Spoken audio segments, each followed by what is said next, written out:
प्रयागराज में परम पिता परमात्मा के मूल ज्ञान का प्रचार होने जा रहा है।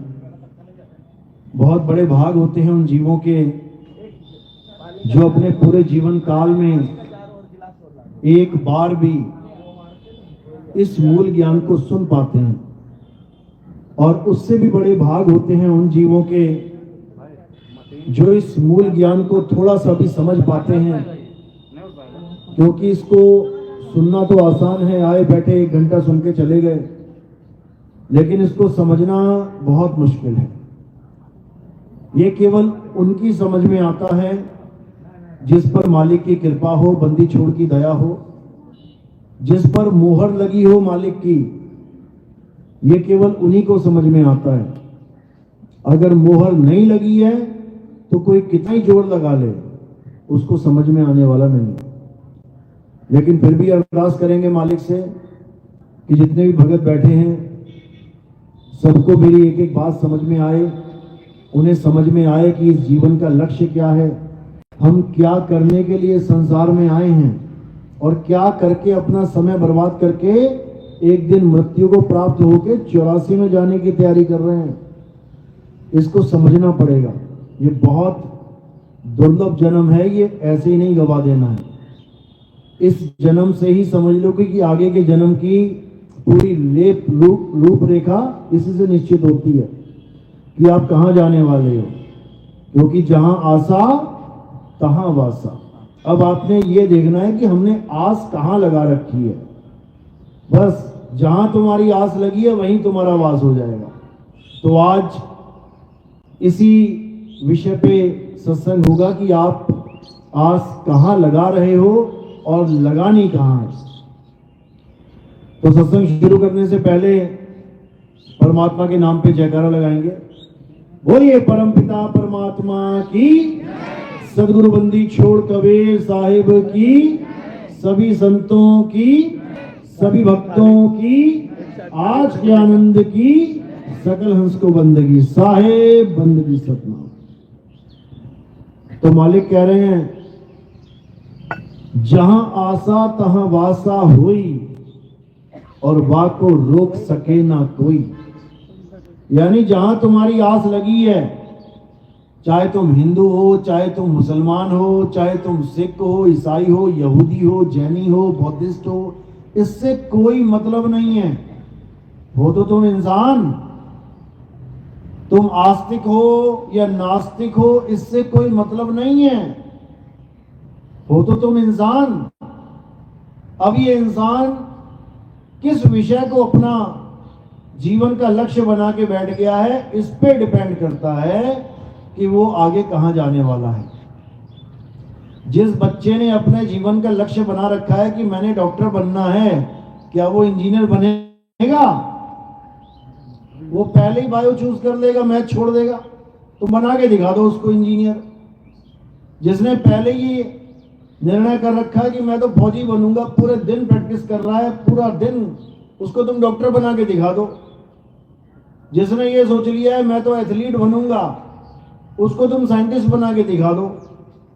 यानी ये निर्णय हम कर चुके हैं कि हमने क्या बनना है, हमने हमारे जीवन का लक्ष्य क्या है, और ये निर्णय हम अपने मन के अनुसार करके बैठे हुए हैं। हमारा मन कर रहा है, मेरा मन करता है कि मैं डॉक्टर बन जाऊं, मेरा मन करता है मैं इंजीनियर बन जाऊं, मेरा मन करता है मैं फौजी बन जाऊं, मैं पुलिस में भर्ती हो जाऊं, मैं नेता बन जाऊं, मैं ये बन जाऊं, मैं वो बन जाऊं।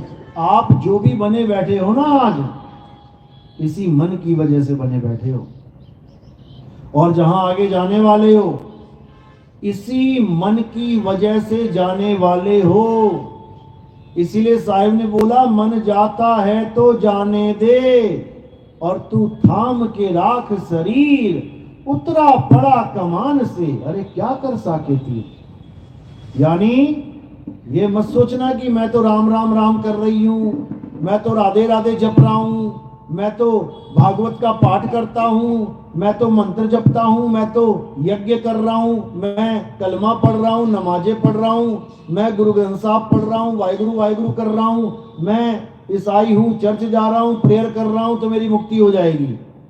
गलती से भी मत सोच लेना ये बात गलती से भी, एक महात्मा सुना होगा आपने, सारी उम्र हवन करता रहा, यज्ञ करता रहा, भगवानों के नाम जपता रहा, ओम नमः शिवाय, ओम नमः शिवाय, जय श्री राम, जय श्री राम, जय कृष्णा, हरे कृष्णा लगा रहा सारी उम्र।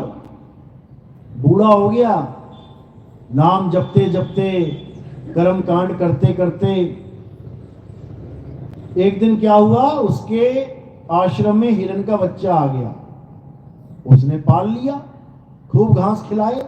अच्छा किया बुरा किया? अच्छा किया। गाय को घास खिलाना, कुत्ते को रोटी देना, हिरण को घास खिलाना कोई बुरा थोड़ी नहीं है, अच्छा ही किया उसने। खिलाते खिलाते खिलाते उसे प्रेम हो गया हिरण से। अब उसको जब तक हिरण से प्यार ना कर ले, चैन ना पड़े उसे। जैसे तुम कुत्ता पाल लो, अब तुमने कुत्ता पाल लिया, जब तक तुम उससे पूरा लाड नहीं लड़ा देते, जब तक तुम्हें चैन नहीं पड़ेगा, समझ लो। तो 24 घंटे उसे क्या हो गया, उसे हिरण से मोह हो गया। वो हिरण को ही सोचने लगा बार बार, उसी को घास खिला रहा, उसे, ये नहीं कि पूजा पाठ छोड़ दिया, चल रहा है वो सब कुछ, और हिरण से प्रेम भी चल रहा है। करते करते करते करते एक दिन क्या हुआ, हिरण को बांध के भक्ति में बैठा हुआ है, नाम जप रहा है, इतने में समय आ गया, मृत्यु का समय आ गया। अब मृत्यु का समय जैसे ही आया, अब बाबा जी हिरण के बारे में सोचने लगे, अरे मैंने इसको बांधा हुआ है, इसको कोई भेड़िया ना खा जाए, भाग भी नहीं पाएगा, जितनी घास मैंने डाली है खत्म हो जाएगी तो खा भी नहीं पाएगा जाके कहीं, क्योंकि बंधा हुआ है, कहां जाएगा। ये सोच रहे हैं उसके बारे में, उसके भले की सोच रहे हैं। अच्छा सोच रहे हैं कि बुरा सोच रहे हैं उसका? अच्छा सोच रहे हैं। लेकिन इसी सोच के कारण उनको अगले जन्म में हिरण बनना पड़ गया। क्यों?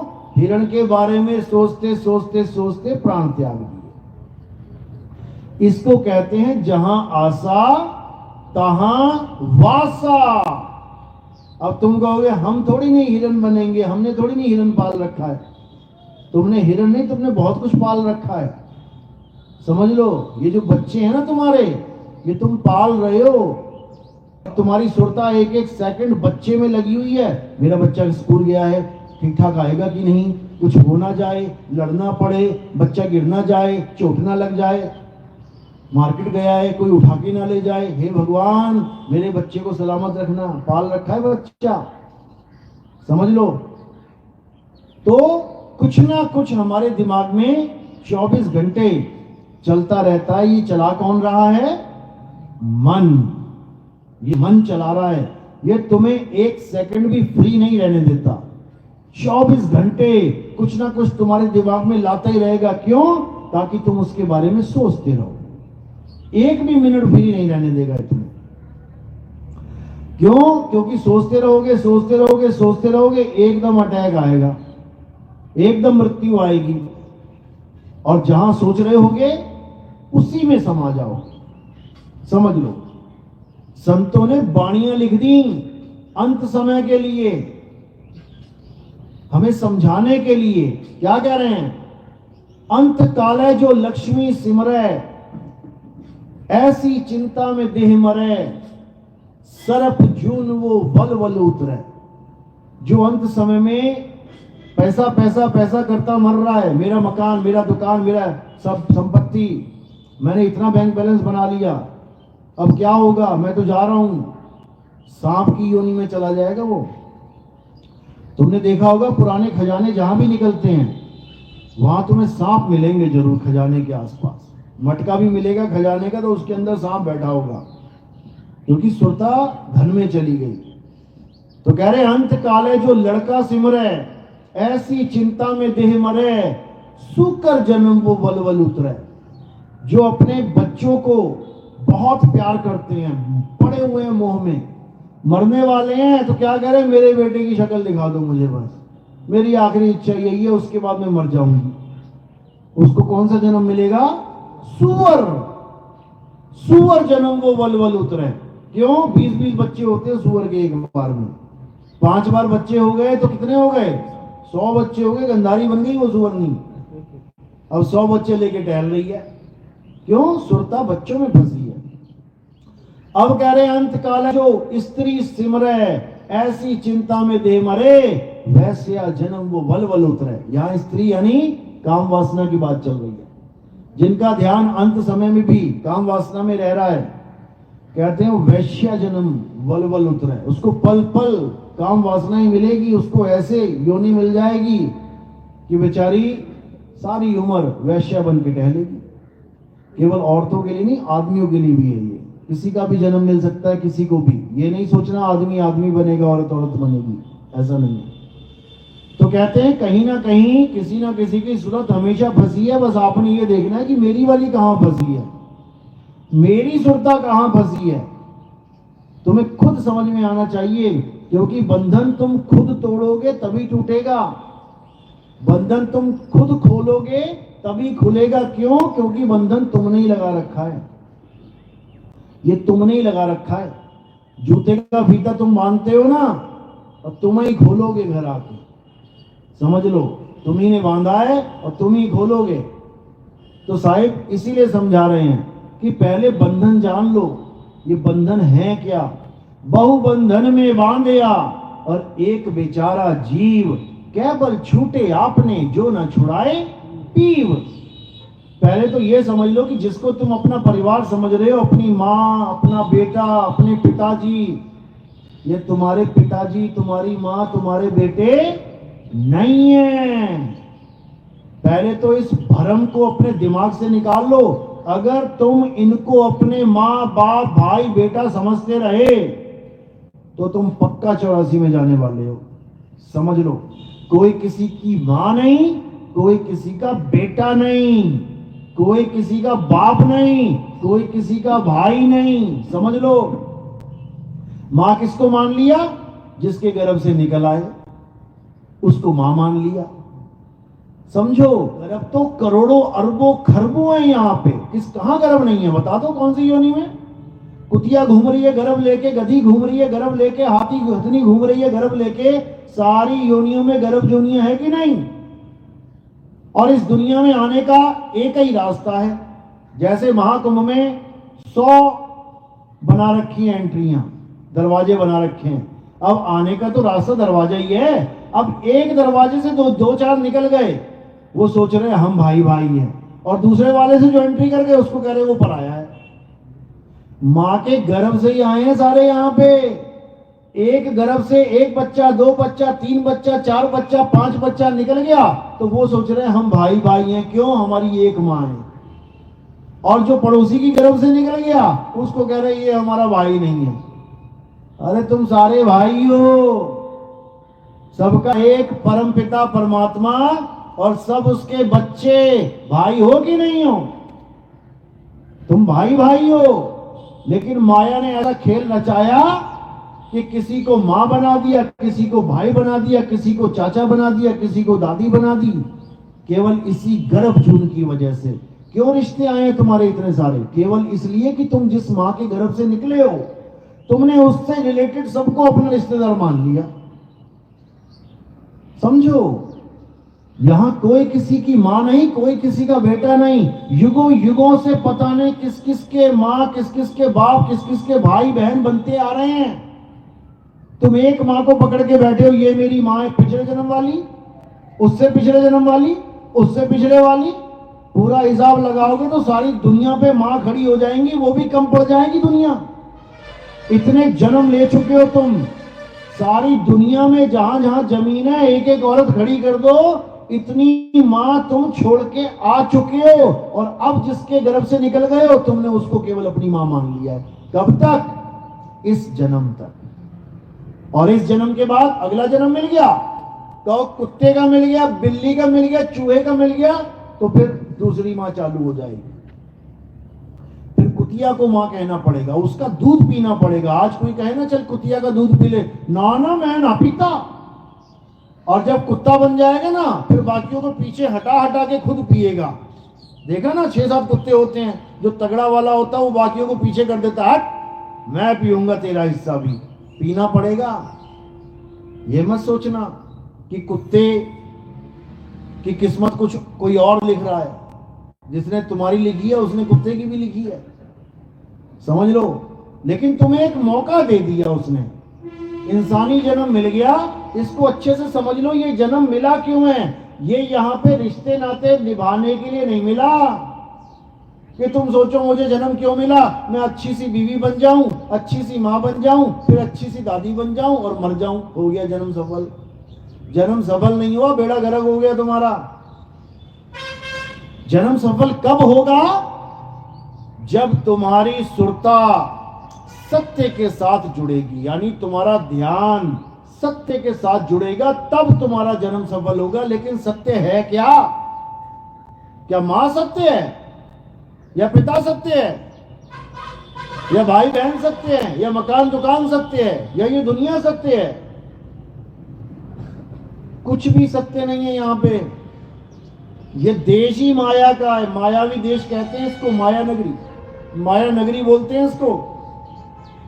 सारे संतों ने इस दुनिया से निकलने की बात करी है कि निकलो इस संसार से, पर कहां जाएं?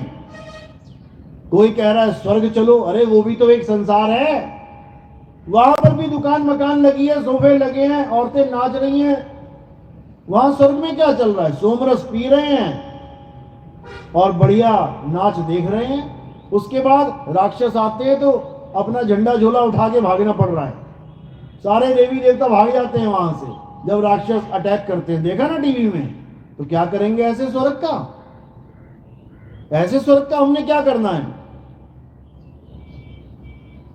स्वर्ग नरक भी झूठ है, असत्य है, स्वर्ग में भी नहीं जाना। जो स्वर्ग में जाना चाहता है समझ लो उसको 100% नरक मिलने वाला है। क्यों? क्योंकि स्वर्ग में जाके हमारे पुण्य कर्म होते हैं, वो सारे खर्च हो जाते हैं। समझ लो, दुकान पे बैठ के आपने कमाई करी और जब मेले में जाओगे तो क्या करोगे? वो सारा खर्चा करोगे। इंजॉय करने के लिए थोड़ा सा ये देख लूं, थोड़ा सा वो देख लूं, 20 दुकानें लगी है तुम्हारा पैसा खाने के लिए। इसी प्रकार स्वर्ग में क्या होता है? जो तुम्हारे पुण्य कर्म है वो सारे खर्च करवाने के लिए ही स्वर्ग बने हैं। खर्च करो और आ जाओ फिर मृत्यु लोक में।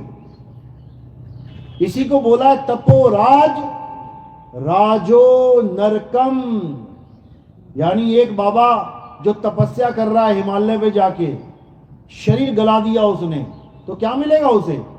तपो राज, उसको राजपाट मिल जाएगा, स्वर्ग मिल जाएगा। उसके बाद राजो नरकम, फिर नरक में गिरेगा आके। तो क्या फायदा भैया ऐसा स्वर्ग पाने का जो बाद में नरक में लेके जाए हमें? और क्या फायदा ऐसी तपस्या करने का? इसीलिए कोई तपस्या, कोई मंत्र जाप, कोई भगवान का नाम लेने की जरूरत नहीं है। समझ लो, अगर भगवान को पाने में कोई सबसे बड़ी बाधा है, जैसे आजकल पढ़ाई करने में अगर बच्चों के लिए सबसे बड़ी बाधा है तो क्या है? मोबाइल। सब आते, गुरुजी मोबाइल नहीं छोड़ता, 10-10 घंटा मोबाइल देखता, पढ़ता नहीं है। सबसे बड़ी बाधा है ये। मोबाइल छूटेगा नहीं तो पढ़ाई होगी नहीं। इसी प्रकार अगर भगवान को, परमात्मा को पाने में सबसे बड़ी बाधा है तो वो क्या है? वो जप तप व्रत है। भगवान का नाम जपना ही सबसे बड़ी बाधा है जो तुम भगवान को पा नहीं पा रहे हो, उसको प्राप्त नहीं कर पा रहे हो। अब कोई सोचेगा ये क्या बात कर दी, हम तो ये सुनते आए हैं कि भगवान को पाने के लिए उसके नाम जपने पड़ेंगे, राम राम राम राम, राधे राधे राधे राधे। कोई मुसलमान है तो अल्लाह अल्लाह अल्लाहू अल्लाहू, कोई सिख है तो वाहिगुरु वाहिगुरु वाहिगुरु, कोई ईसाई है तो हालेलुया, और भी कई नाम जपाते हैं, प्रेयर करवाते हैं। ये तो बिल्कुल अलग बात कर दी। यही सत्य है। जब तुम्हें प्यास लगती है, तुम्हें खूब प्यास लगी, तब तुम क्या करते हो? पानी के नाम जपते हो क्या? जल वाटर नीर तोए पानी, जल वाटर नीर तोए पानी, जल वाटर नीर तोए पानी। आंख बंद करके बैठ गए और पानी का नाम जप रहे हैं। याद रखो, पानी मटके में पड़ा है, पानी जमीन के नीचे भी है, कुएं में खोद के, और पानी किसी बोतल में भी पड़ा है। अगर हमने वो पानी पीने की जगह जपना शुरू कर दिया तो पानी पीने में सबसे बड़ी अड़चन क्या हो गया? ये नाम जाप। क्योंकि जब तक तुम नाम जपते रहोगे, जल वाटर नीर तो पानी, जल वाटर नीर, ना तुम कुआं खोदोगे, ना तुम मटके तक जाओगे, ना तुम बोतल तक जाओगे, तुम नाम जपने में लगे हो। यही सबसे बड़ी बाधा है। अब क्या करना है? अरे नाम जपना छोड़, या तो कुआं खोद, या मटके तक जा, या बोतल के पास जा और पानी पी। तो नाम जपना ही सबसे बड़ी बाधा है परमात्मा को पाने में। और कलयुग में जितने भी संत बैठे हैं, A to Z, ये सब तुम्हें नाम ही जपवा रहे हैं। ये तुम्हें जपी तपी सन्यासी बना रहे हैं। और कबीर साहब क्या कह रहे हैं? मोको कहां ढूंढे रे बंदे, मैं तो तेरे पास में, ना मंदिर में, ना मस्जिद में, ना काबे कैलाश में, ना मैं जप में, ना मैं तप में, ना एकांत निवास में। कर दिया खंडन। नाम है जप में, कोई नाम नहीं जपना है, एक भी नाम नहीं जपना। बल्कि अगर सही गुरु के पास जाओगे तो वो जो तुम जप रहे होगे ना, वो भी छुड़वा देगा, छोड़ इसको। अगर प्यास लगी है तो पानी तक पहुंच, और पानी तेरे पास में है, दूर नहीं है। लेकिन उस पानी का हमें ज्ञान नहीं है, इसलिए हम जैसा भी गुरु मिलता है चल पड़ते हैं उसके पीछे। जपो राधे राधे राधे, पूरा वृंदावन आज राधे राधे राधे कर रहा है। कोई सोच सकता है कि इसमें से किसी को आत्मज्ञान हो गया हो? बातें बड़ी बड़ी करना आसान है आत्मा की, लेकिन आत्मज्ञानी की कोई निशानियां होती हैं। क्या निशानी होती है? आत्मज्ञानी कभी जप नहीं करता, आत्मज्ञानी कभी तप नहीं करता, आत्मज्ञानी कभी सन्यास यानी घर बार छोड़ के जंगल में बैठ जाना, पत्ते खा के जीवन गुजारना, गुफाओं में छुप के रहना, ये काम नहीं करता। आत्मज्ञानी क्या करता है? आत्मज्ञानी अपनी आत्मा को जानता है। नाम के आगे जो शब्द है आत्म, उसी में राज छुपा हुआ है। आत्मज्ञानी, आत्म का मतलब क्या होता है? अपना ज्ञानी। आत्म यानी अपना, किसी और का नहीं। जैसे कोई कहे अपनी आत्म कथा लिखो, तो आत्म कथा में क्या लिखोगे? महात्मा गांधी के 3 मंदिर थे, ये लिखोगे, या किसी और के बारे में लिखना शुरू करोगे? आत्मज्ञानी का मतलब है, आत्म कथा का मतलब है अपनी कथा लिखना। अपनी कथा लिखो, अपने बारे में लिखो। आत्महत्या, आत्महत्या का मतलब है अपनी हत्या करना, किसी और की नहीं। आत्मरक्षा यानी अपनी रक्षा करना, किसी और की नहीं। आत्मनिर्भर यानी खुद पे निर्भर हो जाना, किसी और पे नहीं। आत्म कल्याण यानी खुद का कल्याण करना, किसी और का नहीं। आत्म साक्षात्कार यानी खुद का साक्षात्कार हो जाना, किसी और का नहीं। इसी प्रकार आत्म ज्ञान का मतलब होता है तुम्हें तुम्हारा ज्ञान हो जाए, किसी और का नहीं। कोई राधे राधे, कोई राम राम, कोई अल्लाह अल्लाह, वाहिगुरु वाहिगुरु, कुछ करने की जरूरत नहीं है। बस अपनी आत्मा को जानो। जिसने अपनी आत्मा को जान लिया, समझ लो उसने परमात्मा को जान लिया। और जो अपनी आत्मा को ही नहीं जान पाया, वो कभी कुछ नहीं प्राप्त कर सकता। अरे सुबह से लेके शाम तक, शाम से लेके रात तक किसके सहारे सारे कार्य कर रहे हो? इस शरीर से जितना भी काम कर रहे हो, किसके सहारे चल रहा है काम? आत्मा के। और आत्मा के बिना तुम सांस तक नहीं ले सकते। जो तुम दिन रात सांसें ले रहे हो, जागते हुए भी ले रहे हो, सोते हुए भी ले रहे हो। सोचो, सोते हुए भी तुम्हें ध्यान है कि सांस लेनी है, भूल नहीं रहे सोते हुए भी। किसकी वजह से? आत्मा की वजह से। ये सारी ताकत आत्मा ही दे रही है। इसीलिए हमने आत्मज्ञानी बनना है। आत्मज्ञानी, ना कि कोई राम राम, कोई वाहेगुरु वाहेगुरु, कोई राधे राधे जपना है। बिल्कुल नहीं जपना है। तो इसलिए कबीर साहब कह रहे हैं, जल में मीन प्यासी, मोहे देखत आवे हासी, आत्म ज्ञान बिना नर भटके, और कभी काबा कभी काशी। मुल्ला जी है तो काबा की दौड़ लगा रखी है, और कोई हिंदू है तो काशी की दौड़ लगा रखी है। पूछो क्यों जा रहे हो? अरे बंदगी करने जा रहे हैं, परमात्मा को पाने जा रहे हैं। बताओ, कोई परमात्मा अल्लाह क्या काबा में बैठा है या भगवान काशी में बैठे हैं?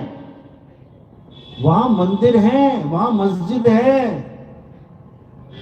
जब ये मंदिर और मस्जिद नहीं बने थे तब अल्लाह और भगवान कहां थे? उनको पाने के लिए कहां जाते? जब ये धरती बनी थी उस वक्त ना काबा बना था और ना ही ये काशी थी। उस वक्त भगवान कहां था? वहां जाने की बात करो, समझ में आता है। 4 ईंटें लगा के, छत लगा के इंसान ने मंदिर मस्जिद बना दिए, उसे भगवान का घर बना दिया। भाई, जो भगवान, जो अल्लाह, जो वाहेगुरु पूरी दुनिया बना सकता है, सारे तारे खंड ब्रह्मांड बना सकता है, वो अपने रहने के लिए क्या एक घर नहीं बना सकता? सोचो, पूरी दुनिया उसने, पूरी पृथ्वी उसने बना दी। तो अगर उसे मंदिर में ही रहना होता, अगर उसे मस्जिद में ही रहना होता, तो वो इस धरती के साथ एक मंदिर अलग से बना नहीं सकता था क्या अपने रहने के लिए? या मस्जिद नहीं बना सकता था? वो भी इंसानों को बनानी पड़ रही है।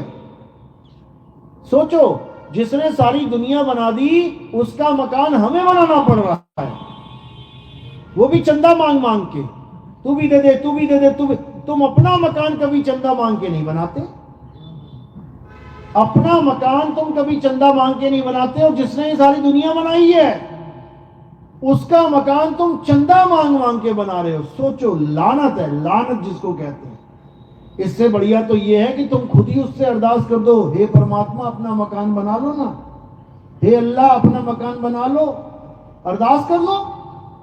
कहते हैं वो अरदास सुनता है, सबकी सुनता है। तुम एक बार बोलो ना उससे अपना मकान बना लो, हमें जरूरत ना पड़े बनाने की।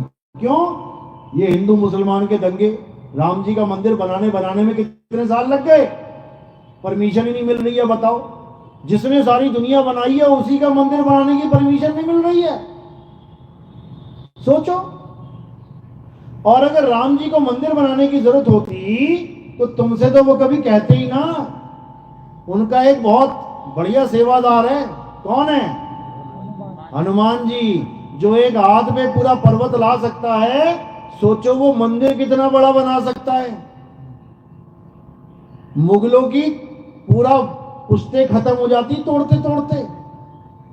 वो मंदिर जो इंसान ने बनाया वो तोड़ के उन्होंने मस्जिद बना दी, और जो हनुमान बना देते उनकी पुश्ते खत्म हो जाती तोड़ते तोड़ते।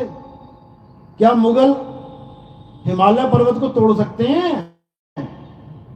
क्या पूरे पहाड़ को तोड़ सकते हैं? सारी पुश्ते खत्म हो जाएंगी उनकी, पहाड़ तोड़ते तोड़ते। तो सोचो, जो एक हाथ पे पूरा पहाड़ ला सकता है तो वो कितने कितने पहाड़ रख रख के एक के ऊपर एक मंदिर बना देता, बहुत बढ़िया। लेकिन उन्होंने ऐसा नहीं किया, कभी नहीं किया। दिखा दो हनुमान जी ने राम जी के नाम का मंदिर बनाया हो कहीं पे? कभी नहीं बनाया। बल्कि उन्होंने संदेश दिया हमें कि तुम भी मत बना लेना कहीं। हनुमान जी चाहते ही नहीं कि कोई मंदिर बनाए। क्या संदेश दिया उन्होंने जाते जाते? जब रामलीला खत्म होने लगी और राम जी जाने लगे तो विभीषण पूछता है हनुमान जी से कि तुम्हारे राम जी तो जा रहे हैं, अब तुम कैसे दर्शन करोगे उसके? तो हनुमान जी ने अयोध्या का एड्रेस नहीं दिखाया वहां पे कि वहां मंदिर बनाऊंगा जाके। उन्होंने क्या किया? अपना सीना चीर के दिखाया। हनुमान जी ने सीना चीरा तो उसमें कौन दिखाई दिए? राम और सीता। वो तुम्हारे लिए संकेत है कि राम और सीता को अपने सीने में रखो छुपा के, मंदिर मत बनाने लग जाओ। नहीं तो आज तुम्हारा राज है तो मंदिर है, कल मुगल आ गए तो ये मस्जिद है, कल को ईसाई आ गए तो ये चर्च है, फिर वाहेगुरु वाले आ गए खालिस्तानी है, वो उसको गुरुद्वारा बना देंगे। समझो, मंदिर एक गद्दी की तरह है, राजपाट की तरह है। उस गद्दी पे जो राजा बैठेगा वो उसी का हो जाएगा। होता ही आया है। ये जितने मस्जिद बनी हुई है ये सब मंदिर थे पहले, मंदिर थे तभी तो झगड़ा हो रहा है। एक तो वो अज्ञानी जिन्होंने मंदिर तोड़ तोड़ के मस्जिदें बनाई। अरे जब तुम राज ही कर रहे हो तो इतनी जमीन है, इसको छोड़ कहीं और बना ले भाई। और ऊपर से हम अज्ञानी कि जब बना ही दिया उसने तो छोड़ इसको, मंदिर कहीं और बढ़िया बना ले ऊंचा सा। लेकिन नहीं, झगड़ा करना है, मंदिर मस्जिद मंदिर मस्जिद। उसके लिए कितनी लाशें बिछ जाएं उससे कोई फर्क नहीं, पूजा करने वाला ही मर जाए उससे कोई फर्क नहीं। लेकिन ये ईंट पत्थर नहीं हिलना चाहिए। इंसान मर जाए जिसका तुम जीवन वापस नहीं दे सकते उससे कोई फर्क नहीं। और जो ईंट टूट जाए दोबारा लगा सकते हो, दोबारा बना सकते हो, उसकी सब चिंता कर रहे हैं। भाई हर मंदिर, हरि का मंदिर ये काया है, ये चलता फिरता मंदिर है। और मंदिर का मतलब समझ लो, मंदिर क्या होता है? मन के अंदर मंदिर। हनुमान जी ने अंदर दिखाया राम जी को, बाहर नहीं दिखाया। तो मंदिर ही मंदिर है, यानी वो अंदर बैठा है तुम्हारे। जिसने ये दुनिया बनाई है उसने ये काया बनाई है रहने के लिए, समझ लो। लेकिन लोगों को समझ नहीं आता, झगड़ा करते हैं मंदिर मस्जिद के नाम पे, ईंट पत्थरों के नाम पे। ये महाअज्ञान है। तो अब क्या करना है? अब हमने सत्य को जानना है कि सत्य क्या है। ये मंदिर मस्जिद सत्य नहीं है भाई। गीता पढ़ो, गीता में क्या बताया? हे अर्जुन, इस दुनिया में दो प्रकार के तत्व हैं, एक असत्य, एक सत्य। असत्य क्या है? जो बनता है बिगड़ जाता है वो असत्य है। जो पल पल बदलता है वो असत्य है। जो सदा एक सा नहीं रहता वो असत्य है। अब लगा लो किसकी पूजा करते हो, क्या करते हो, तुम्हें खुद समझ में आ जाएगा कि सत्य के पुजारी हो कि असत्य के। जो मंदिर की पूजा कर रहा है, मंदिर देखो पल पल बदल रहा है। आज नया है, थोड़े दिनों में देखना क्या हाल हो जाएगा। 100 साल 200 साल बाद खंडर बन जाएगा वही मंदिर, बदल रहा है, असत्य है। वही मूर्ति देख लेना, आज बड़ी चमका धमका के रखी है, थोड़े दिनों में देख लेना पेंट वेंट उखड़ने लग जाएगा, मूर्ति झड़ने लग जाएगी, उंगली टूट गई तो कहेंगे खंडित हो गई, मंदिर से बाहर फेंक देंगे। असत्य है। पेड़ों की पूजा कर रहे हैं, पीपल की पूजा कर रहे हैं, तुलसी की पूजा कर रहे हैं, रोज बदल रही है। आज हरी है कल पीली हो जाएगी। जो बदल जाए वो असत्य है। छोड़ दो इसको। असत्य की पूजा करोगे तो असत्य ही प्राप्त होगा, समझ लो। अंग्रेजी की क्लास में बैठोगे तो अंग्रेज बन जाओगे, संस्कृत की क्लास में बैठोगे तो शास्त्री बन जाओगे, मैथ की क्लास में बैठोगे तो अर्थशास्त्री बन जाओगे, मैथमेटिशियन बन जाओगे। तो जिस क्लास में बैठोगे वही बन जाओगे। तो अज्ञान की क्लास में, असत्य की क्लास में बैठोगे तो असत्य ही रह जाओगे। तो करना क्या है? सत्य को जानना है। सत्य क्या है? सत्य की क्लास में बैठोगे तो क्या बन जाओगे? सत्संगी। सत्संगी बन जाओगे। ये राम जी की कथा सुनाना, हनुमान जी की कथा सुनाना, ये सत्संग नहीं है कि तुम इसे सत्संग मान बैठे हो। ये कथाएं हैं। कथा क्या होती है? कहानी, नानी की कहानी। नानी नानी कहानी सुनाओ, नानी एक कहानी सुना रही है लंबी सी, ये कहानी है, समझ लो। राम जी की कहानी, हनुमान जी की कहानी, श्याम जी की कहानी बचपन से सुनते आ रहे हैं। राम ने रावण को मारा, बचपन से सुनते आ रहे हैं। इन बाबा जी की क्या जरूरत है हमें, जो हमें बता रहे हैं कि राम ने रावण को मारा। अरे जब तुम पैदा भी नहीं हुए थे तब भी सबको पता था कि राम ने रावण को मारा। तुम्हें यहां बैठने की क्या जरूरत पड़ गई? तुम्हें गुरु गद्दी पे बैठने की क्या जरूरत पड़ गई? गुरु गद्दी पे वो बैठता है जो वो ज्ञान दे जो तुम्हें नहीं पता हो। जो तुम्हें पता है वो ज्ञान क्या देना, और उस ज्ञान को क्या लेना? जो तुम्हें पूरी कहानी पहले से पता है, उसी कहानी को सुना सुना के ये गुरु बने बैठे हैं, नाम दीक्षा मंत्र दे रहे हैं। और कौन सा मंत्र दे रहे हैं? जो तुम्हें पहले से पता है। बताओ, राधे राधे किसे नहीं पता? बोलो श्यामा श्यामा किसे नहीं पता? बोलो हरे कृष्णा हरे राम किसे नहीं? जो तुम्हें पता है वही तुम्हें दे रहे हैं। बताओ तुम्हारे ज्ञान में क्या वृद्धि हुई? बता दो जरा। जो तुम्हें पहले से चीज पता है, अरे तुम कभी वो सीखने भी नहीं जाते। तुम्हें खाना बनाना आता है, कोई कहे ना आओ तुम्हें खाना बनाने सिखा, अरे हमें आता है भैया, तू रहने दे, उसे सिखा जिसे नहीं आता है। यहां तो बुद्धि चल पड़ती है, लेकिन वहां बुद्धि बंद हो जाती है। पता है ये बाबा क्या देने वाला है, राधे राधे जपवाएगा, पता भी है ना, तब भी जा रहे हैं गुरुजी मुझे नाम दे दो। अरे नाम क्या दे दो? नाम तो तुझे पता ही है, नाम तो तुझे पता ही है, वो क्या देगा? क्योंकि हमें ही नहीं पता नाम क्या होता है।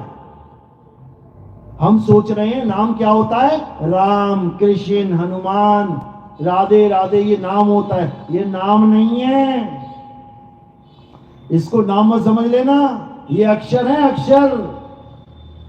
राधा कितने अक्षर है इसमें? 2 अक्षर और 2 मात्राएं हैं इसमें, यानी स्वर और व्यंजन है। तुम्हें नाम की जगह स्वर व्यंजन पकड़ा दिए, जो बचपन में तुम पढ़ते आ रहे थे। का से कबूतर, खा से खरगोश रट रहे थे। अब कबूतर खरगोश हटवा के इन्होंने क्या रटवा दिया? राधा राधा राधा, हरे कृष्णा 2 दूनी 4, 2 तीन 6, 2 चौके 8, राधा राधा हरे कृष्णा वाहेगुरु वाहेगुरु। बताओ, जो तुम बचपन में रट रहे थे स्वर व्यंजन, वही स्वर व्यंजन इन्होंने पकड़ा दिए। अब आत्म ज्ञान कहां चला गया? आत्मा के बारे में कौन बताएगा? इसीलिए कबीर साहब ने कहा, अरे स्वर व्यंजन का मेल नहीं है, अरे 52 का ये खेल नहीं है। ये 52 का खेल नहीं है कि आ गए तुम राधा राधा जपवाने। कल को आ जाएगा कोई मुगल तो कहेगा काटो इनकी गर्दनें, नहीं तो बोल अल्लाहू, फिर लग जाएंगे अल्लाहू अल्लाहू करने।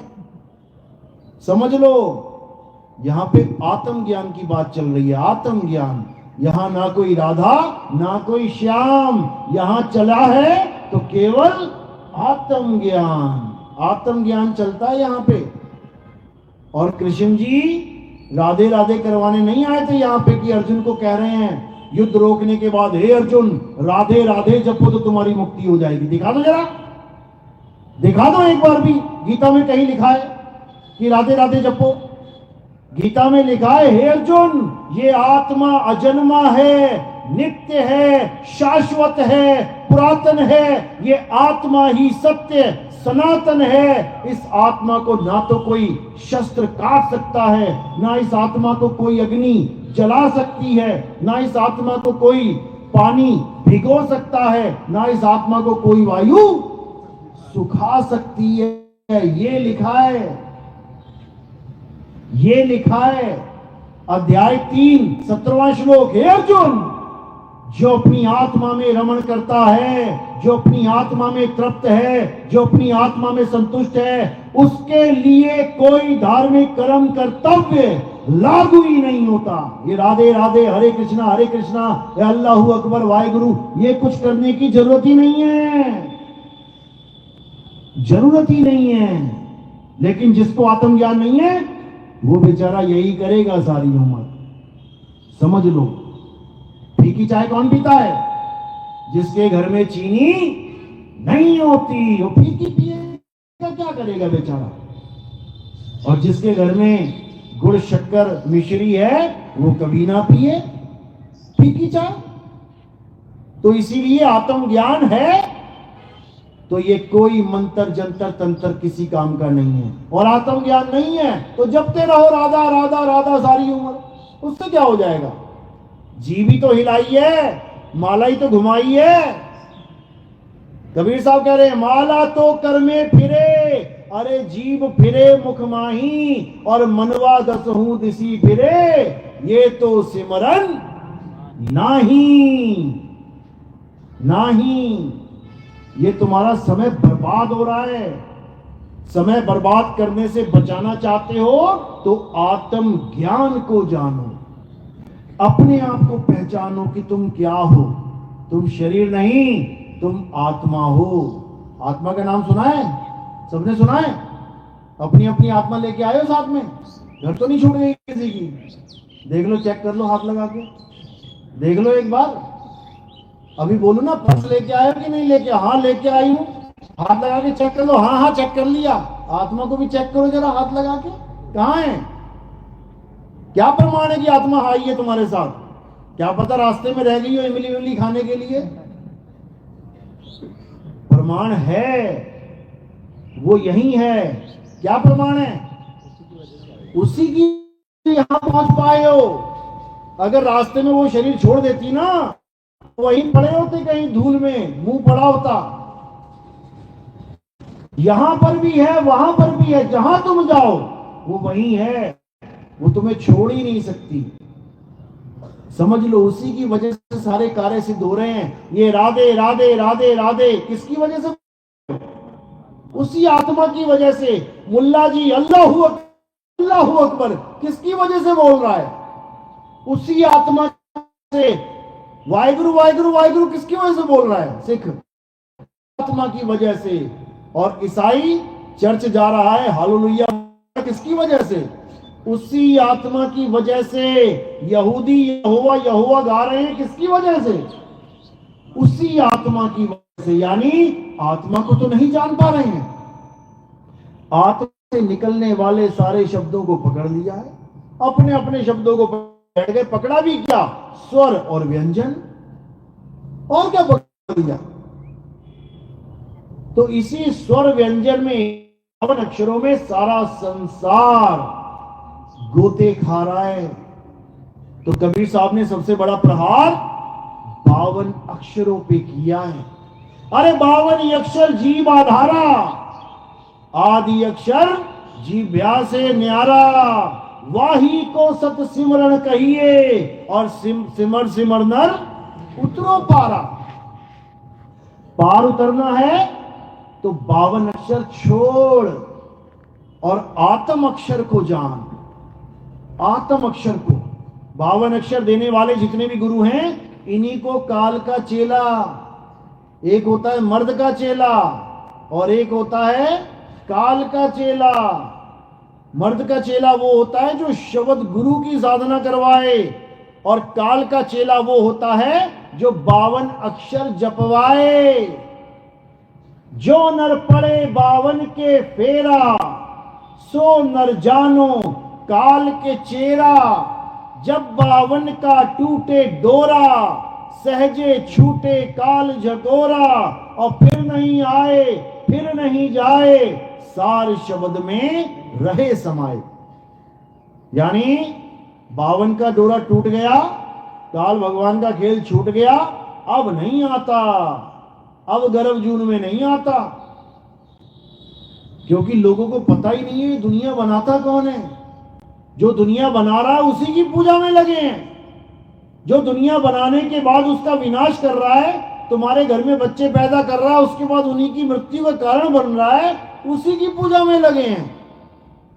जो भगवान दुनिया बनाता है वही नाश करता है, समझ लो। और वो जगह नहीं देखता कि मैं ऐसी जगह मारूं किसी को भी या वैसी जगह मारूं। वो 144 साल बाद का कुंभ भी नहीं देखता कि 144 बाद कुंभ आ रहा है, यहां मौत का तांडव ना करूं। वो ना छोड़ता किसी को, समझ लो। वो ऐसा है, इसीलिए उसका नाम काल रखा गया है। इसीलिए उसका नाम काल है, किसी को नहीं बख्शता वो। तो साहिब कह रहे हैं कि वो तो नहीं बख्शेगा, लेकिन अगर तूने बचना है तो मेरी बात ध्यान से सुन ले। बचना चाहो काल जाल से तो चीनो शब्द हमारा, और कहें कबीर अमर कर राखूं जो निज होए हमारा। यानी इस काल जाल से बचना है, बार बार गर्भ में आने से, बार बार मरने से बचना है, क्योंकि जो गर्भ में डाल रहा है ना वही मार रहा है, समझ लो। इसीलिए गाते भी हैं, मारने वाला है भगवान, बचाने वाला है भगवान। बताओ, जो मारता है वही बचाएगा तो भगवान कैसे हुआ? वो तो राजनीति वाला हो गया। ये तो नेताओं का काम है, पहले आग लगा देंगे तुम्हारे घर में, फिर फायर ब्रिगेड लेके आ जाएंगे, 2-4 फोटो खिंचवाएंगे पाइप मारते हुए पानी की, देखो मैं बचा रहा हूं। अरे आग भी तूने ही लगाई है। ऐसा भगवान हमें नहीं चाहिए जो मारे और फिर बचाने का नाटक करे। ऐसा भगवान नहीं होता। बचाने वाला मारने वाले से बड़ा होता है, बड़ा होता है, समझ लो। तो रक्षक और भक्षक इन दोनों में फैसला करना है। कहते जहां भक्षक तहां ध्यान लगाई, और जहां रक्षक उसे चीन ना पाई। जो दुनिया को खाने वाला है, सारी दुनिया का नाश करने वाला है, उसको भगवान मानने में लग गए, और जो बचाने वाला है उसको कोई समझ ही नहीं पा रहा है, समझ लो। तो इसीलिए कबीर साहब समझा रहे हैं, 3 लोक एक जेल है, और पाप पुण्य 2 जाल, सारा जग भोजन बना, खाने वाला काल, खाने वाला काल। ये सबको खाएगा। जितनी भी मृत्यु होती है कौन खाता है? काल खाता है। अभी बस का एक्सीडेंट हो जाए ना, 25 बच्चे मर जाएं, क्या लिखाएगा अखबारों में? क्या आएगा लिख के? 25 बच्चे काल के मुंह में चले गए, काल के गाल में चले गए। ये काल है कौन? अरे ये भी तो बता दो। केवल बच्चे नहीं, केवल बच्चे नहीं मरे, यहां देवी देवता भी मर जाते हैं, समझ लो। सती माता कूदी हवन यज्ञ में, मृत्यु हो गई। शंकर जी लेके घूमे, महामृत्युंजय मंत्र उनके पास है, मार देते मंत्र, कर देते जीवित। 6 महीना लेके घूमते रहे, 6 महीना लेके घूमते रहे। विष्णु जी ने देखा कि भाई ये तो काम खराब है, ये तो अपना काम छोड़ के ये अपनी बीवी में ही उलझ गया। ये तो वो भी मृत, जिंदा भी होती समझ में आता, ये तो लाश है, लाश लेके घूम रहे हैं। इतना जबरदस्त मोह पड़ गया। तो क्या गलत होती है? हॉकी खेल रहे हैं, वर्दी अलग अलग है, क्रिकेट खेल रहे हैं, वर्दी सबकी अलग अलग है। इसी प्रकार पहले दुश्मन के बारे में जानकारी इकट्ठी करनी पड़ती है।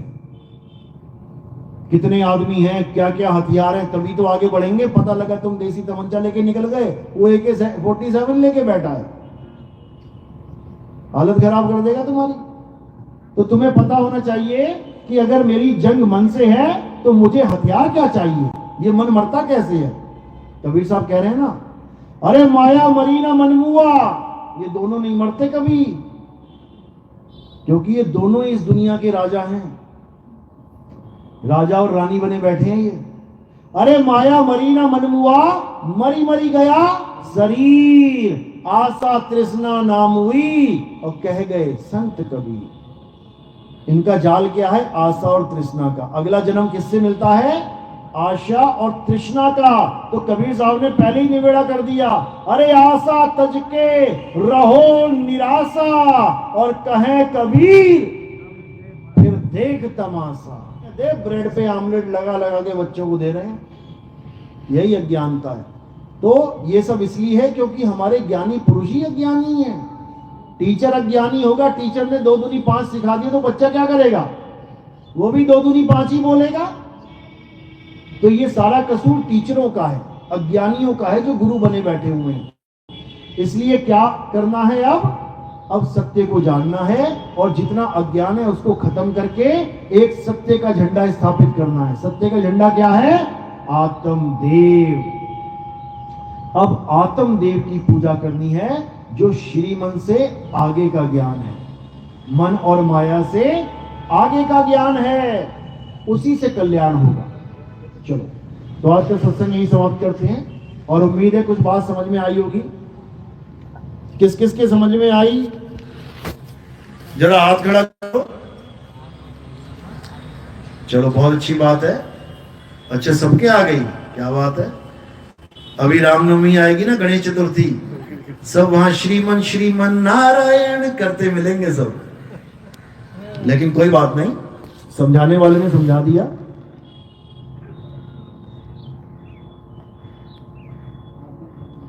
एक तार होती है 44,000 50,000 वोल्ट वाली, उस खंबे पे एक निशान लगा होता है।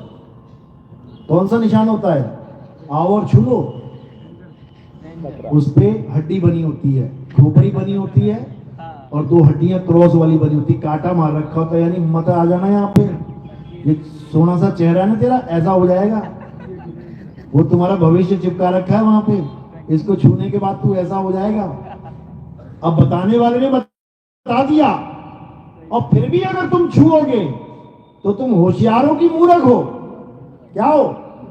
मूर्ख। तो आज जो मैंने बात बताई वो यही बताए कि ये अगर काम तुम करोगे तो तुम ऐसे हो जाओगे। यानी पूजा पाठ हवन यज्ञ जप तप व्रत करोगे तो तुम माया मन माया के चक्कर में 84 में चले जाओगे। समझ लो, बात समझ में आई ना?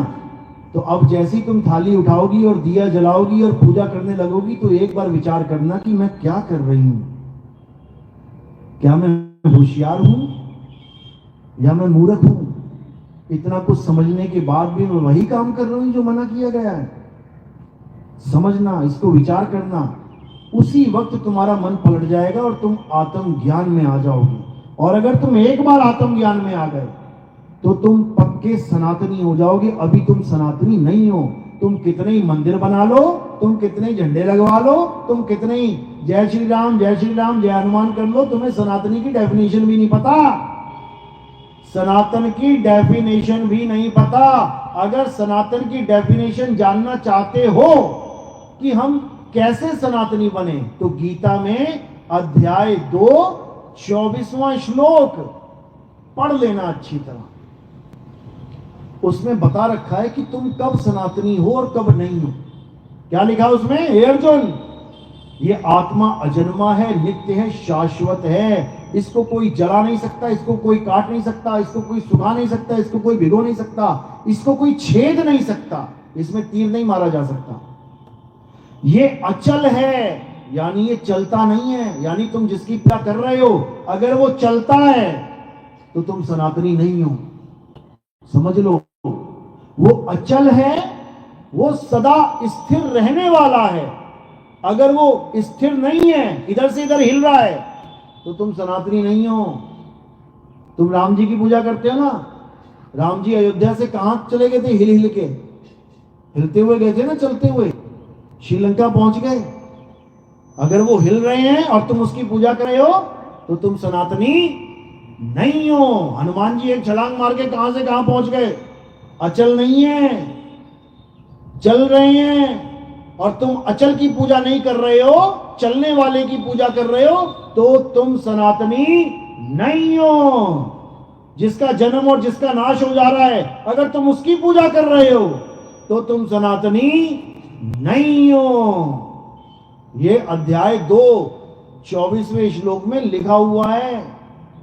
क्रॉस चेक करो कि हम जो कर रहे हैं और जो हमें बताया गया है, क्या वो एक जैसा है कि कुछ अलग है? अलग है तो सुधार करो। तुम अपने बच्चे को ABCD सिखाने के लिए स्कूल भेज के आए, ABCD में 26 अक्षर होते हैं, वो आगे केवल 20 बोल रहा है, वो 20 बोल रहा है, तो तुम खुश होगे कि क्या करोगे? डांटोगे उसे? वो 26 अक्षर की जगह 20 में निपटा दे रहा है ABCD। इसका मतलब 6 अक्षर भूल गया है। अब तुम उसकी क्या कहोगे? उसने बोला ABCDFGLMJK। अरे भाई, बीच के अक्षर कहां गए? तुम उसको रोकोगे, गलत बोल रहे हो तुम, सही करो। अब सही कहां से करेगा? जो उसके पास सिलेबस की बुक है, यानी उसका ग्रंथ। बच्चों के लिए क्या ग्रंथ है? स्कूल की किताबें ही बच्चों के ग्रंथ हैं। ABCD वो सीख रहा है तो अपने ग्रंथ में से सीख रहा है। अब पूरी ग्रंथ से मैचिंग हो रही है तब तो वो सही है। अगर वो 26 की जगह 25 या एक अपनी तरफ से जोड़ के 27 लिख के आ रहा है तो नंबर कट जाएंगे। इसी प्रकार क्रॉस चेक करो, तुम्हारा ग्रंथ क्या है? हमारा ग्रंथ गीता है। गीता से मैच करो कि तुम्हें कौन से भगवान की पूजा में लगा दिया गया है, अचल या चलायमान। जो चल रहा है उसकी पूजा त्याग दो, और जो अचल है उस अचल का ज्ञान प्राप्त कर लो, तब जाके तुम्हारा कल्याण होगा। गरीबदास जी समझा रहे हैं वाणी में, सतगुरु के लक्षण कहूं अचल विहंगम चाल, हम अमरापुर ले गए ज्ञान शब्द सरघाल। कबीर साहब मोहर लगा रहे हैं, अरे आवे ना जावे, यानी अचल है वो, ना आता है न जाता है। आवे न जावे, जन्मे नहीं मरे, सो निज पीव हमारा हो। वो है मेरा पीव परमात्मा, जो ना तो कभी आता है ना कभी जाता है। उसकी साधना कर रहे हो तो समझ लो कि पक्के सनातनी हो। कौन है सनातनी? सतगुरु बंदी छोड़ कबीर साहब सत्य सनातनी हैं। रविदास जी महाराज सत्य सनातनी हैं। गरीबदास जी महाराज सत्य सनातनी हैं। और कभी जीवन में मंदिर नहीं गए, कभी राम राम राम नहीं रटा, कभी किसी शंकर जी के ऊपर जल नहीं चढ़ाया, ना कभी किसी मस्जिद में जाके नमाज पढ़ी। सत्य सनातनी हैं वो लोग। क्यों? क्योंकि वो सत्य सनातन अर्थात आत्मदेव के पुजारी हैं, आत्मदेव के। तो उसी आत्मदेव के पुजारी हमने भी बनना है और अपना जन्म सफल करना है। नहीं तो तुम भी किसी कुंभ के किनारे भगदड़ में मारे जाओगे पाप काटने के चक्कर में। समझ लो, पाप ऐसे नहीं कटते। अगर पाप ऐसे कटते होते तो क्या बात है, फिर तो सारे जितने भी कैदी हैं जिन्होंने मर्डर कर रखे हैं 20-20, लाओ उन्हें कुंभ में नहलाओ, पाप काटो, छोड़ दो उनको। क्यों नहीं छोड़ देते? अगर ऐसे पाप करते हैं फिर क्यों सजाए दे रहे हो उनको? जो भी पुलिस वाला पकड़ता है किसी चोर को, किसी डाकू को, किसी मर्डरर को, लाओ और गंगा में नहाओ और पाप कटवाओ और घर छोड़ाओ। फिर काहे को जेलें बना रखी हैं भाई? फिर भुगतान क्यों करवा रहे हो? 20-20 साल की सजा क्यों दे रहे हो? पाप कटवाओ, खेल खत्म हो गया, कर्मों का नाश हो गया। ऐसे नहीं होता। कर्म का नाश होता है आत्मज्ञान से। चलो, तो आज का सत्संग यही समाप्त करते हैं। और नाम दीक्षा वाले हैं वो हाथ खड़ा करें। ये प्रथम दीक्षा वाले हैं, दूसरी दीक्षा वाले हाथ खड़ा करो। ठीक है, चलो, तो आज का सत्संग यही समाप्त करते हैं। बोलिए परम पिता परमात्मा की, सतगुरु बंदी छोड़ कबीर साहिब की, सभी संतों की, सभी भक्तों की, आज के आनंद की, सकल हंस को बंदगी साहेब बंदगी सतनाम। जय सतनाम। अब आरती होगी। आरती हमारे यहाँ आरती होती है। आरती किसकी होती है हमारे यहाँ? हमारे यहाँ आत्मदेव की आरती होती है। हमारे यहाँ पत्थरों की, कैलेंडर की, फोटो की आरती नहीं होती है। हमारे यहाँ आत्मदेव यानी गुरु की आरती होती है। कैसे होती है? एक एक करके आना है। थोड़े से फूल मेरे सिर के ऊपर रख देने हैं। सिर के ऊपर रखने हैं फूल, और थाली को हाथ लगा के नमस्कार कर देना है। ठीक है? तो ये फूल सिर पे क्यों रखे गए हैं? क्योंकि पैरों के अंगूठे से लेके सिर की चोटी तक ये क्या है? ये काया है जो चलती है, चल रही है ये काया। इसलिए काया से परे इन फूलों को आत्मदेव के चरणों में। तो यहाँ पे आत्मदेव की पूजा होती है। और कोई प्रचार में सेवा योगदान देना चाहेगा तो चरणों में चढ़ाना होता है। बोलिए परम पिता परमात्मा की। साहिब जय जय सत कबीर।